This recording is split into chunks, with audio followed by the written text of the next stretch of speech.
Hi, everyone. Welcome to Unscaled. I'm Jeremy Long, and in this episode of the show, we're going to take you all the way to the Carolinas on the East Coast. And a spot that I got to visit, I was lucky enough to visit just a few weeks ago for the very first time. And when I go on my trips, usually I like to dive into the restaurant scene, of course, and the food scene, and drink scene, and entertainment. On this trip, I got to do something very special, and it's something you don't get to do on a lot of press trips and journalist trips. It's to really get outdoors and experience the outdoor scene, the hiking scene, and everything else about an area, because you are oftentimes on a very tight schedule. This time they opened it up a little bit, and I got to take a really fun canoe trip through a place I visited for the very first time, Congaree National Park, and right just outside of Columbia, South Carolina. And my guest today is Andy Byler from Palmetto Outdoors, a guy who led the group down the mighty, it wasn't the Mississippi, I was going to say the mighty Mississippi, but the mighty river, and safely back. And he was a great guide and an even better person. So I absolutely had to have him on the show. Andy, thank you so much for joining me, man. Thank you for having me. I've really enjoyed that trip, and I'm glad you finally got to explore our gold mine we have here in our backyard. Man, you said it. You mentioned a gold mine, and we are going to get to Congaree in itself, because I don't want to spoil it, man. But you had so many interesting facts that I did not know, and I even read up on the park. Journalists got to read up on things, but you are a well of information, so I want to save that. But so to start out, though, let's talk about Palmetto Outdoors, the company you work for. You're a senior guide there. What do you guys do a little bit beyond the canoe trips and everything? What does Palmetto Outdoors do? Okay, so at Palmetto Outdoor here, we do a mix of things, but we have one main focus, and that is to get kids and adults outside the four walls and show them that there's more to life than just video games, TVs, and electronics. Here at Palmetto Outdoor, our main bread and butter operation that we do is tubing, and we do that we start at the Gervais Street Bridge right downtown here in Columbia. It's about the only bridge that has the big concrete arches. It's the really fancy bridge. You'll know as soon as you see it. But we sign you up there, then we'll drive you up about 2.5 miles next to the Riverbank Zoo and Garden. There is a frontage road that runs down 126, but instead of making that left into the zoo, you make the right down what's called Candy Lane. And we'll drop you off there, and then we'll give you a life jacket, your tube, and then you'll do a float on down from the zoo, basically down to the Gervais Street Bridge. It's about 2.5 miles. You get the tubes until 7 p.m. Most days, every day except for Saturday, we do trips 12 to 4, and then on Saturdays you do them 10 to 4. So, if you sign up at 10 o'clock on a Saturday, you can be out there all day until 7 p.m. We're pretty loose on our rules, but our main thing is no glass, no styrofoam. We can honestly say that one of our goals here is keeping our waterways clean, and one of our biggest kind of achievements here is we can proudly say that we haven't put a piece of styrofoam or glass down the river since 2006. That's one of our proudest things here. But yeah, kind of our main operation. We do that kind of from Memorial Day all the way to sometimes late August, early September, basically when it's too cold to go. So that's how we make our business here. And off season is what you got to experience. It's our Congaree National Park trips. Those are about 2.5 mile trips in and then paddle back out. So it's a down and back trip.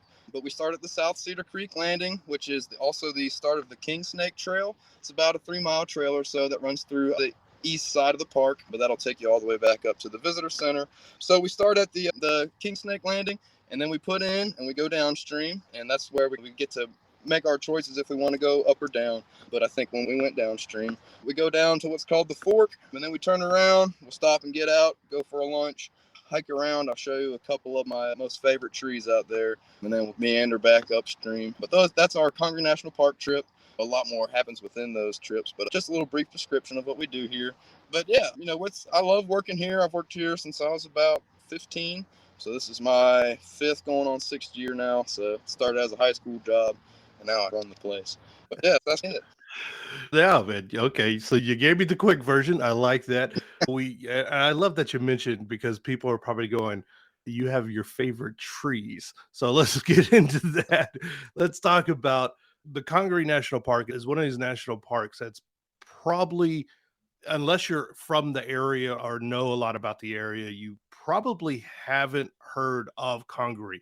I think it maybe gets lost behind the bigger ones. You have Grand Canyon National Park and Zion and all the huge ones that people, Yellowstone and Yosemite and all the big ones that people flock to.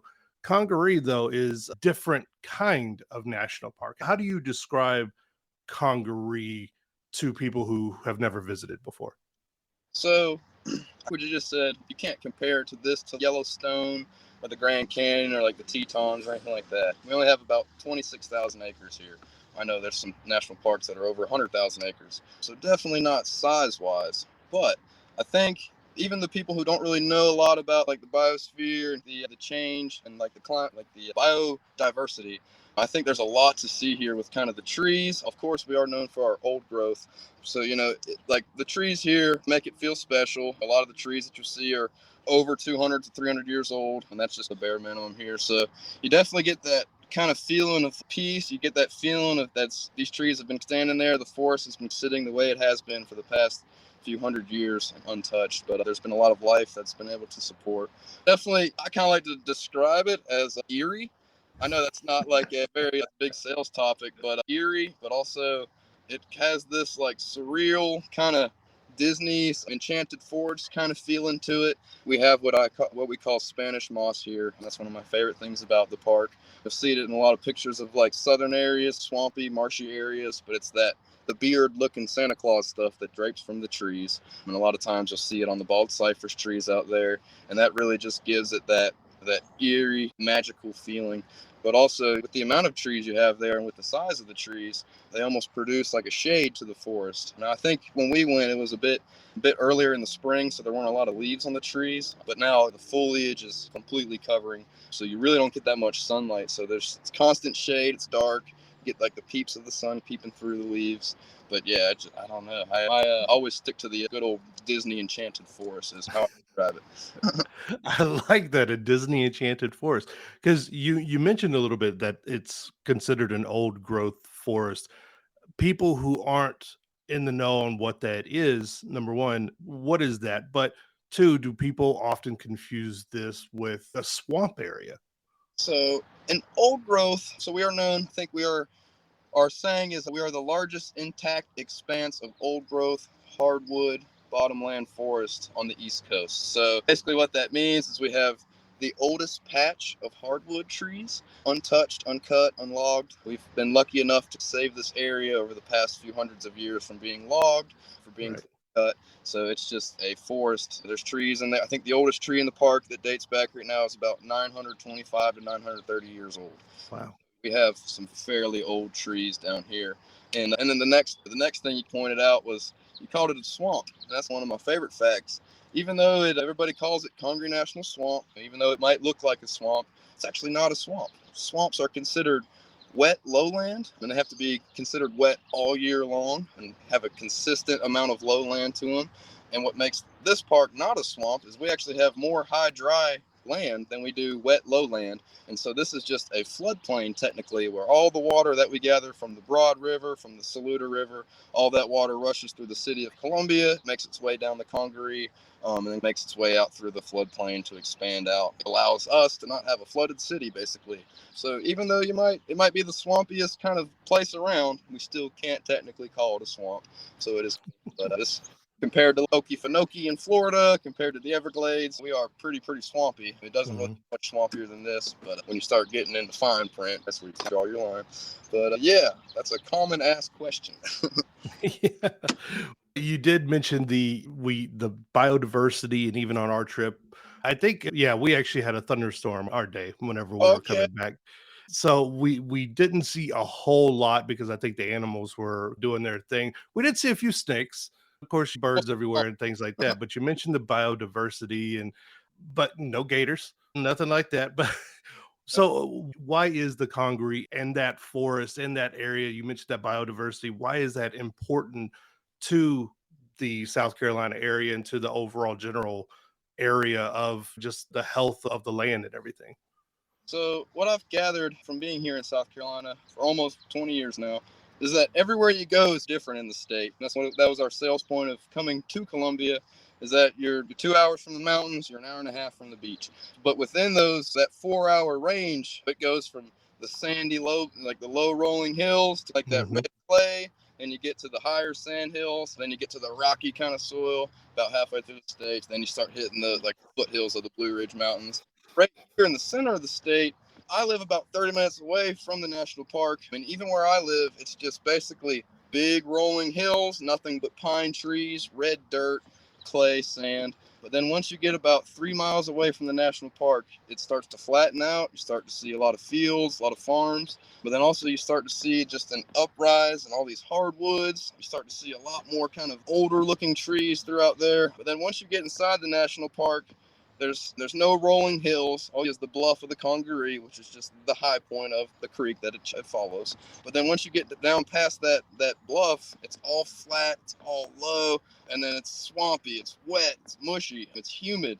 There's mosquitoes. I don't really ever see a mosquito here in South Carolina until I get inside that swamp. So it completely makes a 360. And it also, I think, I'll beg to differ, but I swear it's always like 20 degrees hotter inside there than it is anywhere in the state.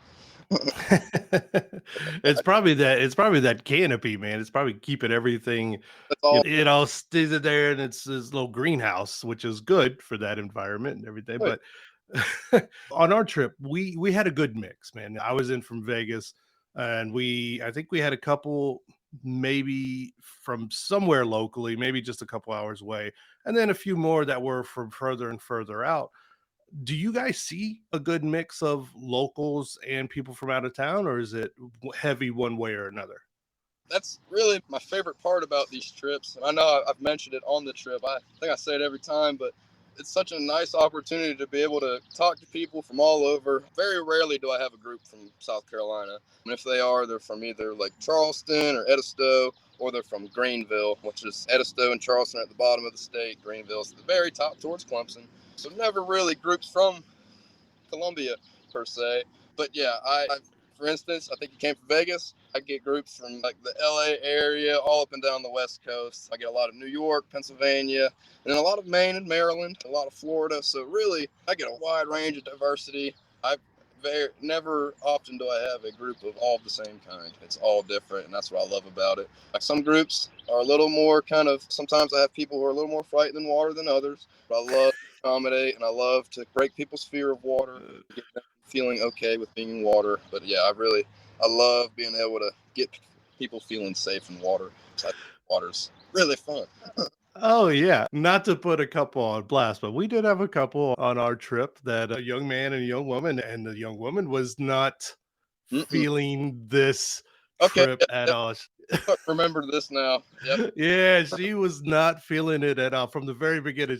From the moment you sat her in the canoe, she was like, "Yeah, I'm not good with this." But this thing, you somehow managed to keep her in the canoe and keep the trip going, even though I think, if memory serves her correctly, we had to basically anchor ourselves to them and pull them along with us.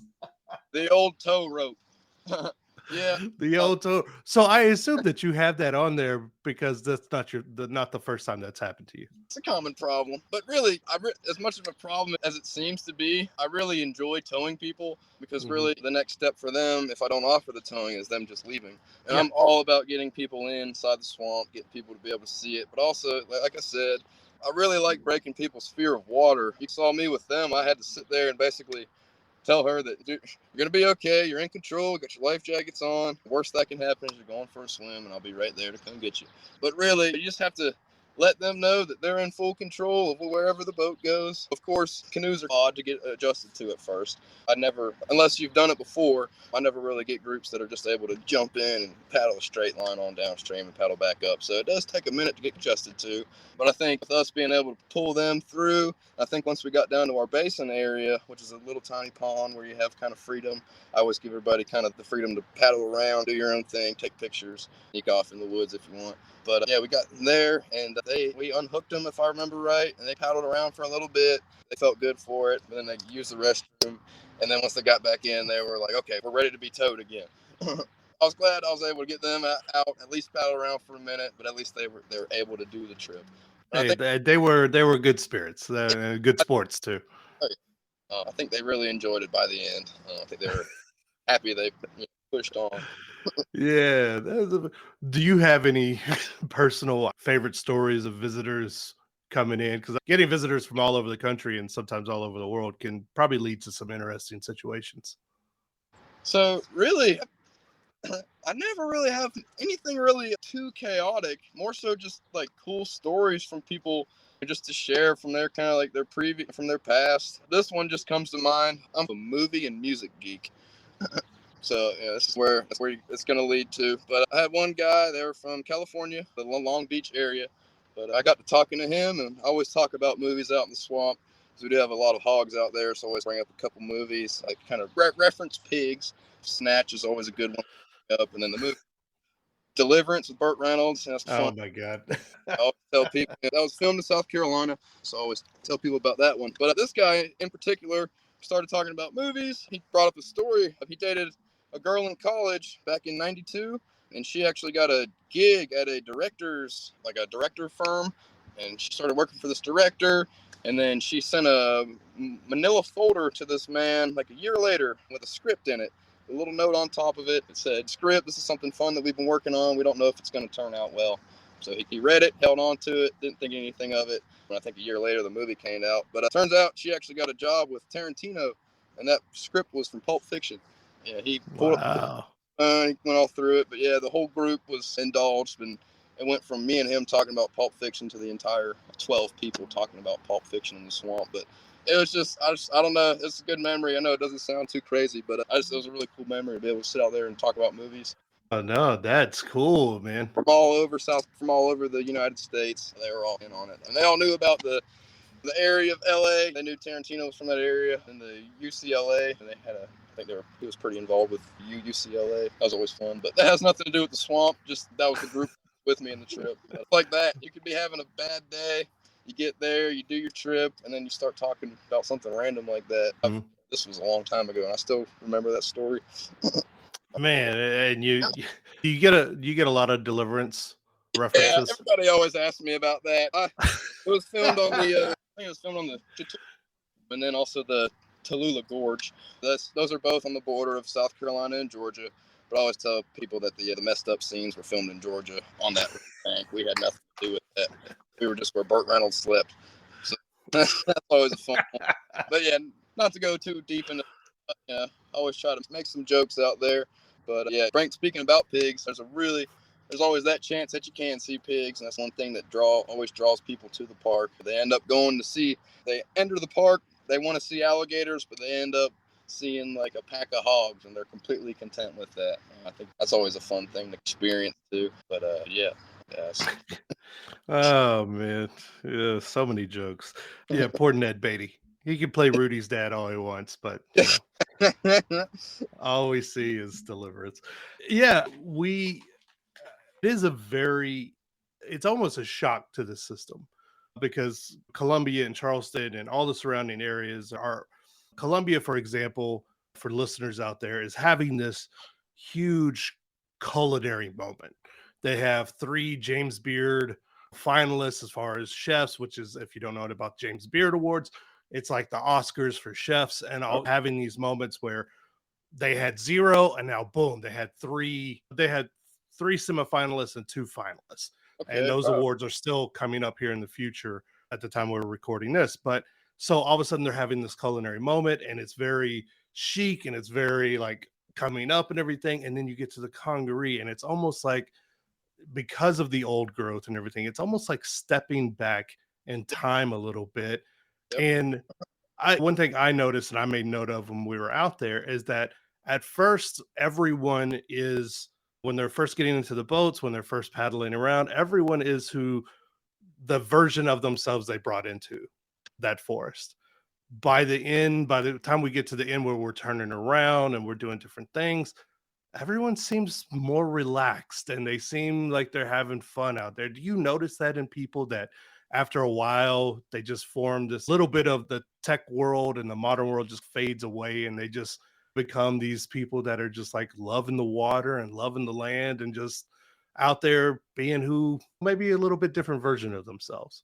Yes, absolutely. My favorite saying is nature heals. So I'm a big believer in spending time in nature, even if that's just going for a walk or being able to go for a paddle. But yes, a lot of times the groups will get there. They've been rushing to get there. They've been on the highway coming in. They've even been sitting in traffic or couldn't stop to get breakfast, that kind of thing. So it's always kind of not in the greatest mindset for the trip, but most times they are. Once you get them kind of in, it's good, get them started. I always love to be calm with people, of course. I want to make anybody feel anxious. You don't want to overdo it with yelling at them, showing them how to paddle, that kind of thing. So you really just want to be their friend. Let them know that we're not a rush at all. This is your moment of peace. This is about as quiet as you're going to hear for the next 5-6 hours on the way back home. But yeah, I definitely have noticed about halfway through, as soon as we hit that lunch break, everybody just they get that extra bit of water and food in them. And then they take that deep breath. They realize that it's okay. Everything they were stressing out before on the way there is all okay. They've made it. And yeah, I try to make people laugh. So I always like to brighten up the spirits a little bit. But yeah, I try to get on everybody's same mindset level. I never want to be overamped or underamped, just to fill out the crowds. But yeah, I do think the swamp has a way of healing.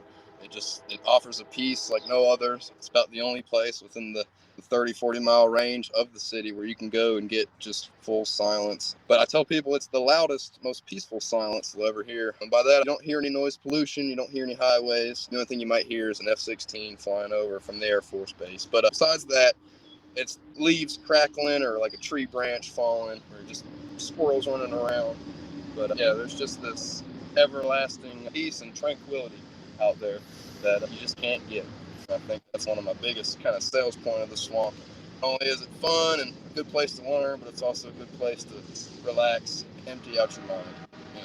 To me, this is my form of therapy, is what I call it. Yeah. So speaking of noise, man, you got a train. What are you doing? Sit by train tracks? I'm sorry.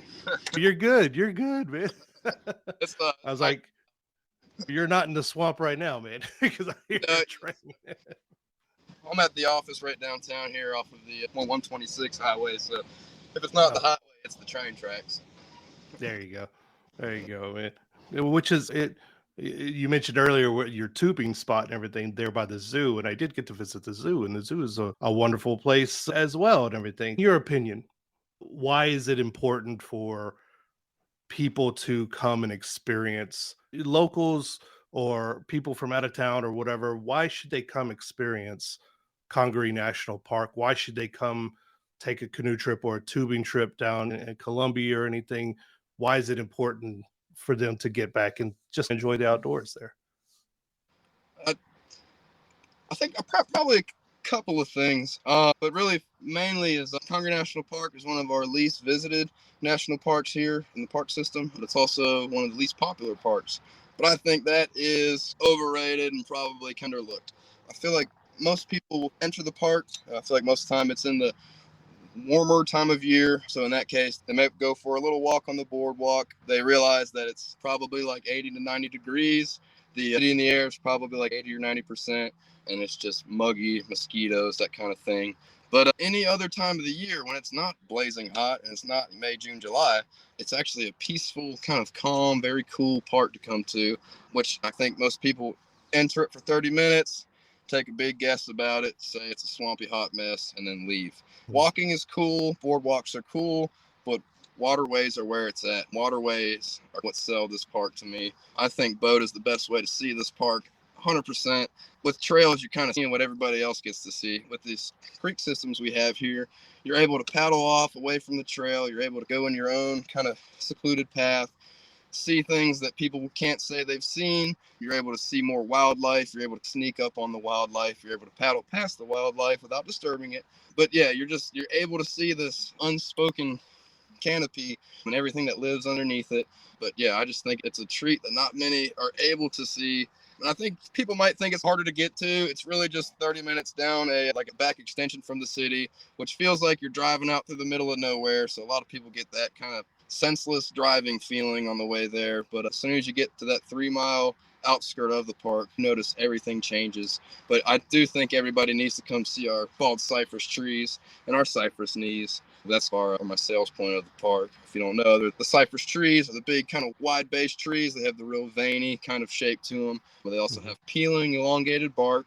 But what's special about these trees is they grow inside of the creek water. They absorb that water, they expand out, so their trunks are always about 4 or 5 times greater than the size of the actual stalk of the tree. But the phenomenon that this tree creates is called the cypress knees. They're these little wooden stumps that grow up off of the roots. They grow up to about 4 to 6 feet tall. We even have some that exclude that by a couple feet. But these knees don't grow into trees. They don't grow into anything else, just wooden spikes. Just have been studying for almost 200 years now. No scientist has a reason for what these knees serve. Some say it's for stability. Some say it's for getting nutrients up to the trees. Nobody really knows. To me, they look like gnome houses, or what are the stalactites or the stalagmites, which are the points side of the caves. Yeah. They remind me of those, just made out of wood, and there's millions of them all over the forest floor. It's a sight to see. That's what gives it that enchanted kind of eerie feeling, along with the Spanish moss. But I do think that everybody, at least at some point in their life, should be able to see the cypress knees. Yeah. They're amazing. Very interesting. Whenever, not to cut you off, but whenever something happens in nature and we don't have any explanation for it, I always like to say, why does it happen? Or why does it do that? What's the function of it? Because it can. That's right. Just why the hell not? I'm gonna grow some knees out of my roots here. Why not? Just because you can. Yeah. I think that's pretty neat. With them growing in that wet mud all year long, with getting that flood water in, I feel like they are disturbed a lot. So I do think they hold that extra thin for that tree. They provide a little bit more stability. But what's really cool, I think I kind of went over this, is these cypress knees can grow up to about 80 to 100 feet off of the cypress tree. So just because you see one cypress tree with some knees beside it doesn't actually mean that those knees belong to that tree. They could belong to a tree that's 100 feet away on the other side of the creek. So you can never really point out what knees belong to what tree. So it's a neat phenomenon. They just grow within themselves. They peacefully are able to exist together and still do their job. And these are some of the trees there. These are tall trees. We're not talking like the oak in your backyard. These trees are wicked tall. Just as a quick mental image, I know the tallest loblolly pine that's been recorded in that park is about 169 foot tall, about 27 feet in circumference, and about 920 years old. And I give you a good reference on how big these trees are. They're not anything compared to the ones out west. The redwoods? Yes, sir. Yes, sir. Or the sequoias? Yes, sir. So they're a few steps down from those, but to me, they're kind of the south version of those. So I think it's pretty cool. Oh, man. Yeah. Couldn't get over how tall the trees were and the canopy that it created up there. And like you said, a few weeks ago when I was there, not full coverage with leaves or anything like that. And it was still very shaded. Yeah. It was a little bit, but it wasn't full shaded like I'm sure you guys experience in the spring and summertime. Oh, yeah. It's full now, that's for sure. There's basically no sunlight in there, which is nice, but you get that stagnant moisture in the air that just sticks around and lingers. After a while, it does get a little sticky. It does get a little sticky. And yes, and thank you to the local mosquito population for continuing the life cycle. I hadn't experienced mosquitoes in years, and I was happy to donate about 3 or 4 pints. But but it was fun. No. It was actually very light. I think I got 2 bites. But speaking with Andy Byler from Palmetto Outdoors, Andy, thank you so much for your time. Before we let you go, man, tell us, where can people find Palmetto Outdoors? How can they get in touch for you guys for either your tubing adventures or canoeing? Okay, so you can find us a couple ways, but the first way would be our website, which is just palmettooutdoors.com. And once you go on there, you can get some information about our tubing and our swamp trips. You'll see a FAQ page, facts and questions. Normally, if you have any questions or second guessing things, you can look on that list. We've tried to mark down every question we've ever got and answer it out for you, just to kind of make life simpler. But there should be a big yellow book now button on there. You can either book your swamp trip or you can book your tubing trip. We do our tubing trips, like I said, basically from Memorial Day all the way until late August, early September. And then our Congaree National Park trips run all year round. So that's kind of the first way you can get in touch with us, is our website. But then also we have an Instagram, we have a Facebook, which is just Palmetto Outdoors, and you're able to get in touch with us through that as well. And then on our Instagram, we try to do weekly posts, try to update you about water safety, the new things that we're doing. We even have a little retail store that we're working on, so we're even in the process of trying to sell some tubes and maybe do some bike rentals as well here on the boardwalk. So stay tuned for that. But yeah, just Palmetto Outdoors. You should be able to find us. We are pretty much, like I said, we do these trips every day. We try to get people on the water as much as possible. So if you're just in town for a few days, we try our best to be able to get you in there and give you the full experience. But yeah, definitely come on by this summer. It's already starting to heat up. We're already starting to experience those 85-degree, 90-degree days. I think summer's going to come early. Nice. Nice. I had an abbreviated talk with you today, man. I didn't want to get into too much of what your tour encompasses because I want people to go there and experience it, because you get into the history of a lot of different history aspects. Of course, more into the biodiversity and the landscape there. You deep dive into a lot of it. I don't want to ruin it for people because you and your other guides and colleagues are so very well versed and knowledgeable about what you do. So I leave it to the people. Sign up, go take a trip, hear all about it, learn all about it. You're going to come out there educated. You're going to come out having a great time. And no, I could say this with honesty, no two trips, at least the canoeing, no two trips are alike because the river is always rising and falling. The things we were supposed to go upstream, and because of the storm and some other stuff, we just ended up going downstream and coming back up. So even if you go back multiple times, I think you're going to have multiple different versions of it in your head, which is always fun for things like that. Before I let you go for good, Andy, I kept hearing stories about this fun guy that you may know named Mike Mayo. What is your favorite Michael Mayo story? Do you have one? I kept hearing about what a character this guy is. Oh man, yeah, Michael is fun. He's the owner of Palmetto Outdoor here. Michael Mayo, we call him Mayo, ketchup mustard. But he's an all-around great guy. I kind of see him as my second father. I've been working with him for many years, but there's never a dull moment with Mike. He's the most passionate person about the river, about what he does, about getting people outdoors. But yeah, he's always trying to make it happen. But what me and Mayo always find out here is, since we're doing these trips and doing tubing all the time, we love to enjoy the water, but we never really find the time to enjoy the water. Me and Mayo have been finding ourselves doing is, at the end of the day, we've been able to time it so well that we were able to finish our day about 4 o'clock, get the canoes, run them down to the bottom of the hill, go all the way down Gervais Street Bridge and be done, be off the water by 5:30, 5:45. So even though we put in a long day at work, we still find a way to throw on our gear, dress ourselves down to put in the boats and get on out there. And then sometimes he gets out of the water and then goes straight to his, either if it's not an ambassador for the city meeting, it's some kind of conference with a mayor or some kind of politician. So he always tries to get in that extra bit of time on the water. But also, I think that's kind of, he's able to do all the great things he does with a little bit of help from nature. He's some cool tool him out. But yeah, if you ever see Mayo, he's known for his cowboy hat. You'll see him riding around in West Columbia. If you ever see him, stop by, talk to him, ask him how you're able to get in the tube. I'm sure he'll have an answer for you. But yeah, he's a really fun guy, and I can't really explain it, but he's a great talk show host. Like I said earlier, he's got the voice. I don't want to say the face for the radio, but he's got the voice for the radio. He's able to just go into like the perfect salesman, perfect like talk show host, man. He nails it every time. But yeah, I definitely think you should come on back in the summertime for the tubing trips if you get a chance. You'll definitely get a chance to meet Mr. Mayo. He's always running around trying to solve problems while also trying to do his stuff as well. So he's a multitasker, that's for sure. There you go. I don't think there are better ambassadors for Columbia and South Carolina in general in that region than Andy, Michael, and the team over there at Palmetto Outdoors. They really do love the land. They love the people there. And more importantly, they want to see you stop by and experience the thing that they get to do every single day, which, hey, man, you love what you do, right? They say you never work a day in your life. That's why Andy looks so happy right now. He's just smiling, just a happy guy. Yeah, covered in dirt and everything, but hey, man, there are worse jobs out there. I know, I probably worked them. Mandy, thank you so much for your time. Thank you for the trip a couple of weeks ago. It was an absolute blast. And thanks once again for being on the show. I appreciate it. And I can't wait to see you on the river again, man.